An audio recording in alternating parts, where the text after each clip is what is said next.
This is part 1 of the Mansion Murders, the unsolved double homicide of John and Geraldine Magee. Behind closed doors, something went terribly wrong. A crime so brutal, it still echoes decades later. What happened inside that house, and why has no one been held accountable? Part 2 coming soon, release details in our bio and episode notes. On the morning of Wednesday, December 14th, 2011, in Andover, Massachusetts, a quiet suburban town just north of Boston, tree-lined streets, large homes set back from the road, the kind of place where neighbors know each other and serious crime almost is unheard of. At just after 9:15 that morning, police receive a call from a woman who has just arrived at her parents' home on Orchard Crossing. Inside the 6,000 square foot mansion, something is terribly wrong. Her parents, John, Jack Magee, 69, and Geraldine, Jeri Magee, 67, are dead. Within minutes, the calm of the neighborhood is shattered as police cars begin filling the once silent street. Detectives arrive, crime scene tape goes up. News cameras start appearing along Route 28 at the top of the street. For many in the community, this is the first time they've seen something like this happen in their town. And for investigators, the scene they've just walked into raises more questions than answers. 2 victims, a stolen SUV, and a quiet Andover neighborhood that overnight has become the center of a murder investigation. More than a decade later, those questions still remain.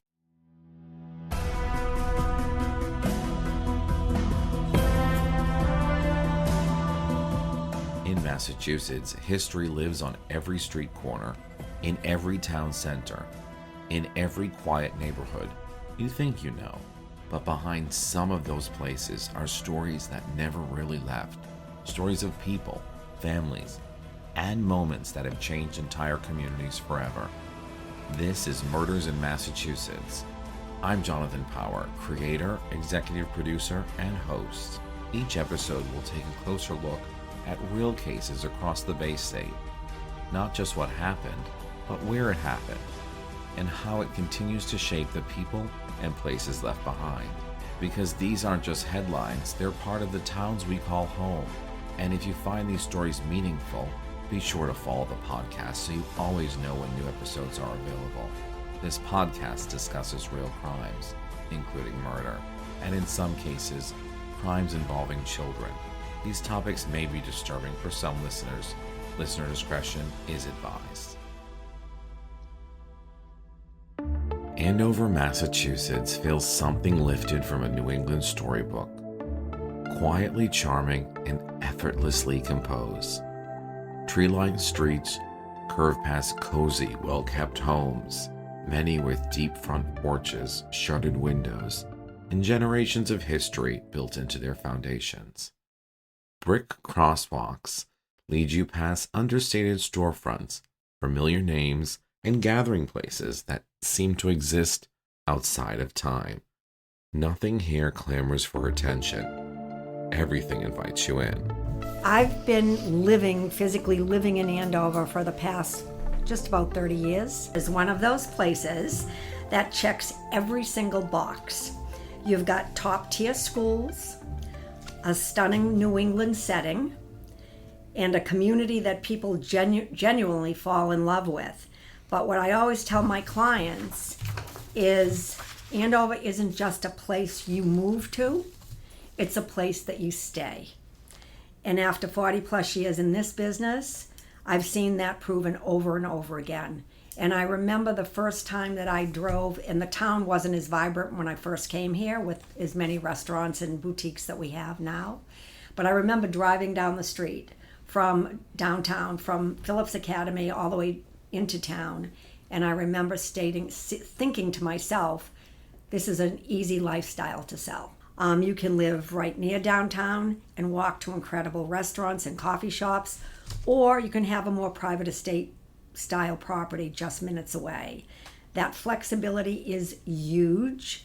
especially for today's buyers who want both convenience and space. There's a warmth to the town center, especially in the evenings, when lights glow softly from windows and the pace slows just enough to make you feel safe. It's the kind of place where neighbors recognize one another, where routines are predictable, and where privacy is respected. Downtown Andover doesn't feel flashy or loud. It feels settled, certain, as though life here follows rules that have always worked. But that sense of comfort is exactly what makes the story that unfolded here so unsettling. Because beneath the postcard perfect streets and polished calm lies the knowledge that even in a place defined by order and tradition, darkness can slip through unnoticed. The murders of John and Geraldine Magee didn't just shatter a household, they fractured the illusion that a town like this has somehow been immune to violence. When something unthinkable happens, it leaves questions. Questions that echo longer, questions that echo heavier, questions that refuse to go away. It's within the contrast between comfort and fear, elegance and brutality, that this story lives. In Andover, wealth doesn't announce itself. It reveals itself slowly.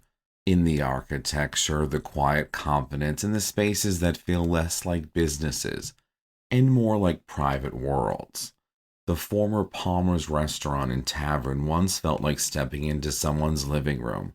Warm, familiar, utmost intimate. Now alluring restaurants like La Fina fill Main Street, where for just the right price you can have filet mignon au poivre and wine from your own private locker. Just down the street, Royal Jewelers offers Cartier and David Yurman. Here the old adage still holds true. If you have to ask how much it costs, you can't afford it. It's a mindset woven into the fabric of the town, one that extends far beyond storefronts and into the individuals who define it. And few embody that world more completely than Lillian Montalto. Hi, I'm Lillian Montalto from Lillian Montalto Signature Properties International, and I've been in this business for 40 plus years. In a market where luxury is often claimed, she defines it. Poised, exacting, unmistakably elite, Lillian stands at the pinnacle, the true creme de la creme, commanding respect not through spectacle, but through legacy and an uncompromising standard of excellence. Her company occupies a multi-story space unfolding more like a private estate than a brokerage, where every detail is deliberate, from the rooftop design for evening gatherings and events to the interiors laid with curated art and rare antiquities that seem to carry their own stories. In many ways, it feels like a museum, thoughtfully curated, where every piece has a place and a purpose. There's a sense almost immediately that this isn't about excess, it's about intention. What was your thought process behind building such a beautiful space, including the space upstairs? You have your own event space here. We do. And actually, the reason I originally left the large corporate environment of RE/MAX is because I wanted to do it my way. And I'm very customer centric. I believe that whether you're buying a small condo for $50,000, those don't exist anymore, or even a mobile home, because they do exist. I feel that everybody should have the opportunity to experience a wonderful, wonderful experience in luxury, whether they're buying luxury or not. Everybody here gets treated the same, whether it's a $50 million home or a $50,000 property. And then there is the institution that looms just above it all. High above Andover, Phillips Academy sits atop the hill and is the crowning jewel, literally. Commonly referred to simply as Andover, the oldest incorporated academy in the United States, being founded in 1778. Behind its stone buildings and manicured grounds, students arrive from 53 countries and 41 states and territories, forming a world unto itself. Elite, insular, and intensely private. The cost of entry is as striking as its legacy, over $76,000 for boarding students and more than $59,000 for day students. More than half, 53% of students, receive no financial aid at all, underscoring its exclusivity that surrounds the institution. Generations of legacy, influence, and quiet ambition. Who's drawn to Andover? Well, I think, honestly, I think first and foremost, people come for schools. Okay. People are very driven. We're very fortunate that we have really very high rated schools. More especially, we have Phillips Academy, which, so many presidents have attended, and it's a huge differentiator. We have a lot of international people drawn here because of that, and it brings culture, it brings history, and it actually, there's a level of prestige as well that Absolutely. you don't find everywhere. It elevates the entire community, and buyers recognize that. The other part of that, of Phillips Academy, is we've got the Addison Museum, which I think, my husband and I laugh about it, that we call it the best kept secret because a lot of people don't even realize what they house in that museum. Billions of dollars in artwork that has been generously donated by many artists that attended Phillips, and so it's very special. From the outside, Andover represents success, stability, permanence. This is a town where affluence blends seamlessly into every day, and where privacy is valued, and where what happens behind closed doors often stays there. At least that's the way it's supposed to be. Who were John and Geraldine Magee? Before the headlines, before the questions, before the tragedy that would come to define their names, there was a life they built together. John and Geraldine Magee met as teenagers at Arlington High School. They were high school sweethearts who went on to be married for 4 decades. Most people knew the couple simply as Jack and Jeri, which we will refer to them as such from here on out. They would settle into Andover in the 1970s as Jeri worked in Billerica as a school teacher, and Jack, a non-practicing attorney, would go on to work for his father's development company. They had 2 children, John and Holly. In the years that followed, Jeri earned her real estate license, choosing to center much of her life around her family and her home. Jack, meanwhile, took over his father's business, going on to become a well-known and respected builder in his own right. At the time of their murders, they also had 2 grandchildren, 8 and 4 years old. The couple was devoted to their children and their grandchildren. They enjoyed traveling with a few close friends and had a second home in Jupiter, Florida. They were very well liked. The family was well regarded. They were described as, the nicest people. Sort of that cliche of they lit up the room, but this was really true. They were described that way. Their children were described that way. The information we had, there weren't any business disputes that we knew of, that we were informed about. So when it came to motive, it just was somewhat elusive to really pinpoint where's that risk? Where's elevation that would make them vulnerable to being murdered? Julia Cowley, I'm a retired FBI agent and profiler, and I spent 22 years in the FBI. And prior to joining the FBI, I was a special agent forensic scientist with the Tennessee Bureau of Investigation.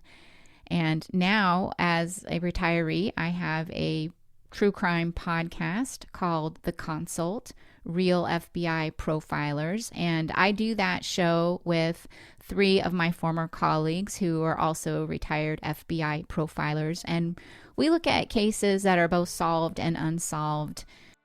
Jack and Jeri Magee weren't outsiders to Andover. They were part of its identity. The kind of people you'd expect to find in a town like this.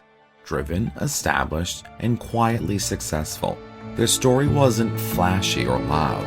It was steady, intentional, and like Andover, built over time.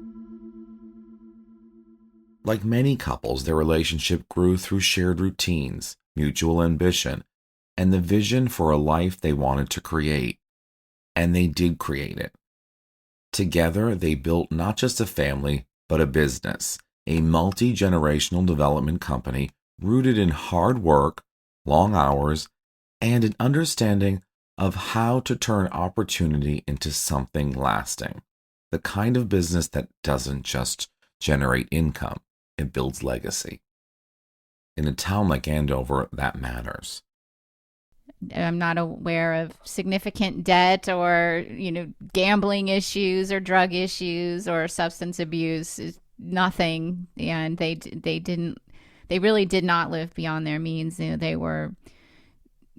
did well, but they weren't extravagant in any way. They liked to vacation, and they had a group of friends that they vacationed with, and none of that seems unusual or suspicious in any way, and none of their friendships seem to have any issues between their friends and their social group. Their work placed them among others who understood growth, investment, and long-term vision. But more importantly, it positioned them as people who had earned their place, people who had something to protect. And to those who knew them, they were more than business owners. They were parents, neighbors, and part of a community that values privacy but also recognizes its own. Their home reflected their life, comfortable, established, and secure. The kind of place that feels removed from the unpredictability of the outside world. A place where doors are locked more out of habit than fear. Because nothing about their lives suggested what was coming. There were no obvious signs, no public unravelings, no reason to believe that anything was wrong. And what makes what happened next so difficult to understand, because when life looks this complete, this settled, you assume there will be a tomorrow. But for Jack and Jeri Magee, that assumption would be wrong. My name is Bob Ward, and I'm a reporter at Boston 25 News. And by all accounts, there's been a lot of research into the Magees, and everyone's saying they're upstanding citizens. There really was no public disputes or enemies, at least that were known. Yeah, and John Magee was in the construction business, so Yes. That can have conflict. You're always going to have customers who aren't happy about something, and you would think that there would be something there that would be obvious, that some kind of grievance, dispute, something. And as far as we know, they haven't found anything. I talked to his son, and he said, no, the business was going great. We didn't have any problems with anyone. We were just, building these homes, doing our contract work, and it was business as usual. The last 24 hours of the Magees. To understand what happened, investigators first had to reconstruct final hours of Jack and Jeri Magee's lives. Tuesday, December 13th, 2011 began like any other day. That afternoon, Jack visited a construction site on Sailor Tom's Way in Reading, where he spoke with his son about building materials. This location is very notable as it sits directly along Route 28, the same main road that leads toward the Magee home in Andover. Jack reportedly left the site around 3 p.m. and returned home. Later that afternoon, their son John stopped by the house reportedly to gather information about the building supplies. He later told investigators he left around 4:40 p.m. Around that same time, their daughter Holly spoke with her mother Jeri on the phone. She reported hearing Jack in the background. She said she and her mother had made plans to drop off her 2 young children in the morning so she could go Christmas shopping. That phone call would be the last known contact anyone had with the Magees. Later that evening, neighbors reported hearing something unusual. The Magees' dog was barking, and according to neighbors, the dog almost never barked. By the next morning, the quiet of the neighborhood would be broken by police sirens and flashing lights, and the question investigators began asking almost immediately was simple: what happened inside that mansion? At approximately 10:30 p.m. on Tuesday, December 13, 2011, on Prince Street in Boston's North End, a burning black SUV, a Lexus, was discovered. Flames had already begun consuming the vehicle, smoke rising, drawing attention in a neighborhood that doesn't often go unnoticed. The location, 126 Prince Street, was just 1 block away from 98 Prince Street, once known as the headquarters of the Angelo crime family.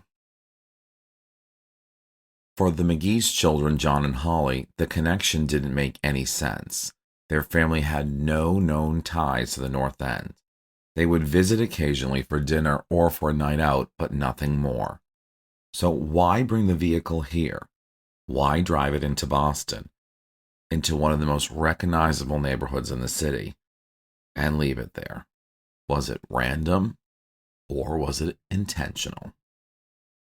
Investigators would later note the fire appeared to be staged. Inside the SUV, paper materials had been set deliberately, used to ignite the flames. This wasn't accidental, it was purposeful. And there was someone else. A witness reported a man leaving the area wearing a hoodie, disappearing into the night before anyone fully understood what they were seeing. And at that moment, the Magees had not been discovered, which raises another question. If the crime hadn't been uncovered yet, then what was the purpose of the fire? Was it meant to destroy evidence? Was it meant to send a message? And if it was a message, was it meant to point somewhere else? Toward the North End? Toward its history? Towards something that may not be connected at all? And what are your thoughts on the SUV? The SUV is, so we have 2 murders, we have 2 homicides in a home in Andover on a quiet street, and the potential, suspect, the murderer or murderers, even though the FBI profilers are saying that it potentially was one person, but with, accomplices, takes their SUV out of the property. It just seems, were they dropped off? Where was the car that brought them there? If they were by themselves, it just seems very strange. And then the fact that it was, set on fire in the North End, a very populated area. We could probably think of a lot of other places where you drop that SUV if you didn't want someone to find it immediately. I think, looking at it, it was staged to look like something else. Bringing that SUV into the North End, onto Prince Street, set it on fire. I think someone is trying to, raise the possibility or get across the idea that this somehow was mob-related. It's interesting that the DA told me that there is a sighting of someone who was with the car at the time that it was on fire. Absolutely. And they just have a vague description of whoever this is, but they want to know more about it. It's too bad, back in 2011, there weren't Ring cameras everywhere like there are right now. You might have caught something. Yes. But at least somebody noticed something out there. So who knows? Maybe that'll spark a memory for somebody else. And I think they noted it was a male potentially in his 20s or 30s, and they said that he was white. That's all that they knew. Yeah, and he was it's a very vague Yeah. Observation. But the fact the DA was putting that out there tells you that they have some credence into that. There's some reason they want to draw attention to that. It seemed to us to be staging to make it appear to be somewhat mob related, because and I'm not saying it wasn't also utilitarian, that the offender needed to get away from the crime scene. So he drives away in their car, but to leave it where he left it, on, in the north end of Boston, easily seen and discovered right there on Prince Street. I think it was Prince Street. And, they try to set fire to it. There's just seemed to be that the offender wanted to create a certain impression that this was tied somehow to the north end. And of course, the north end of Boston has been historically known for Italian organized crime.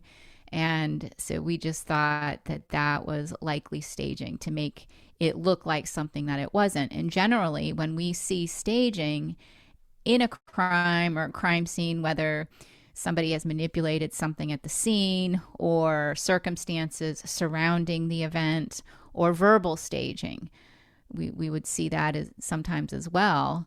It's because they think, if I leave the crime as it is, if I don't do this, if I don't take this extra step, this extra risk, then investigators will likely prioritize me as a number one suspect, if it's seen for what it is. And that's the offender's perception. It doesn't mean it's true, but that's what they're thinking. And that's why they take this extra risk. Very risky to take their car, drive it all the way back into Boston onto a main road there, park it, set it on fire. I mean, you don't know who could see you. You're in a car. Let's say you get pulled over. You're in the car of the owner who has just been murdered.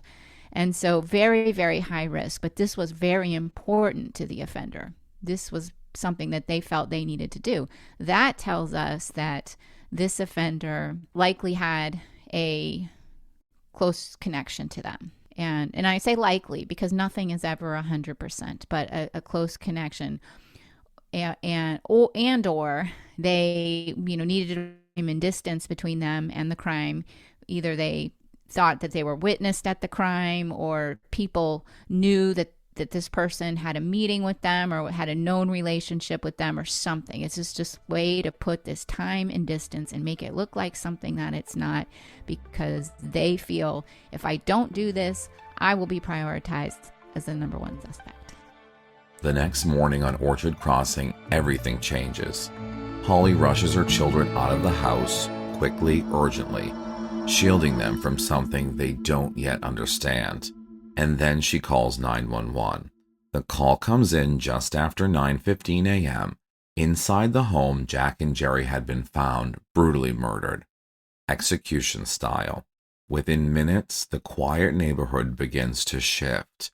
Police arrive, then more and more. Sirens cut through the still of the morning as Orchard Crossing, once calm, private, almost hidden, is suddenly overwhelmed with activity. The home is no longer just a home, it's a crime scene, and for the people who live there, nothing will ever feel the same again. As investigators begin to piece together what happened, they turn to Holly. What she describes starts with something small, something subtle.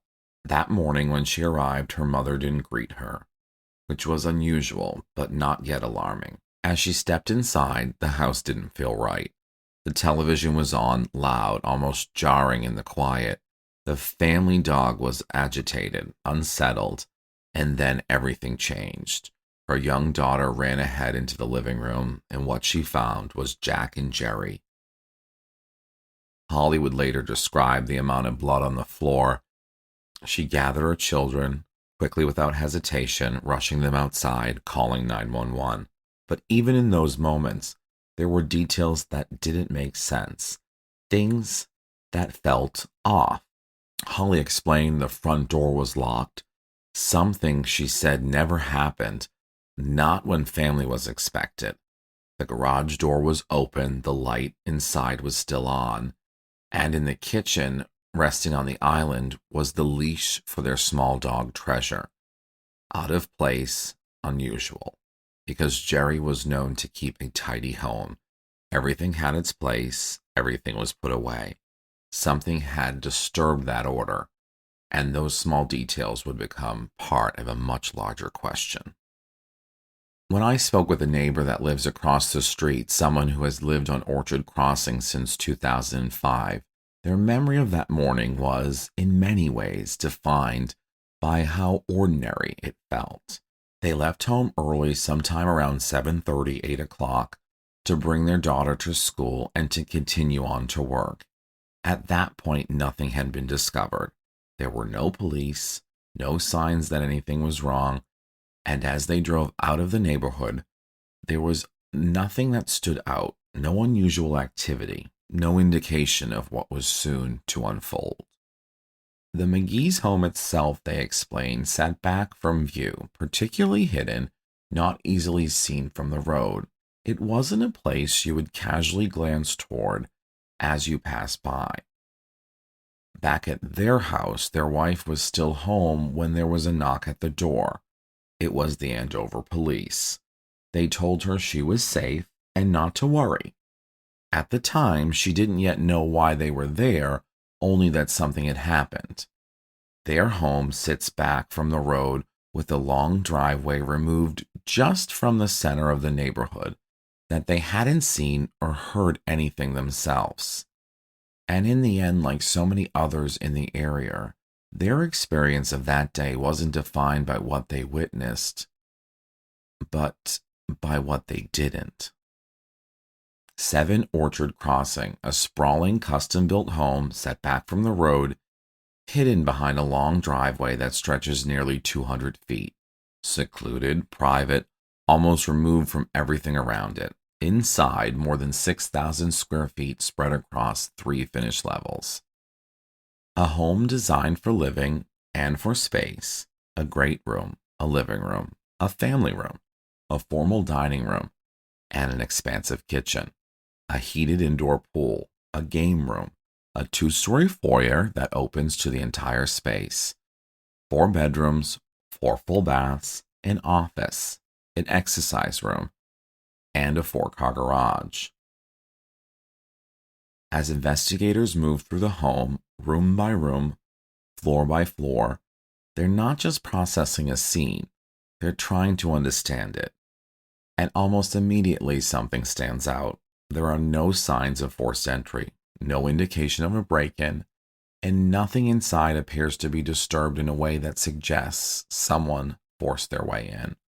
And nothing appears to be missing, except for one thing: the couple's black Lexus SUV.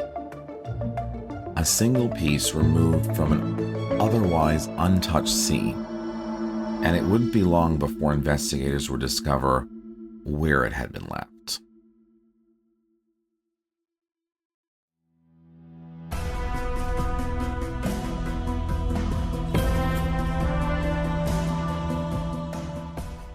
Thank you for listening to Murders in Massachusetts. If this episode resonated with you, please consider sharing it, and be sure to follow or hit the like button so you always know when new episodes are released. Multi-part episodes will be released on a weekly basis, while standalone episodes will follow a bi-weekly release schedule. You can always find more information about this or any episode at murdersinma.com. If you have any insight into a case or a story you believe should be told, you can reach me directly at murdersinmapodcasts@gmail.com. And as always, remember, the stories we tell here are about real people, real families, and communities that continue to carry them. I'm Jonathan Power. We'll see you next time.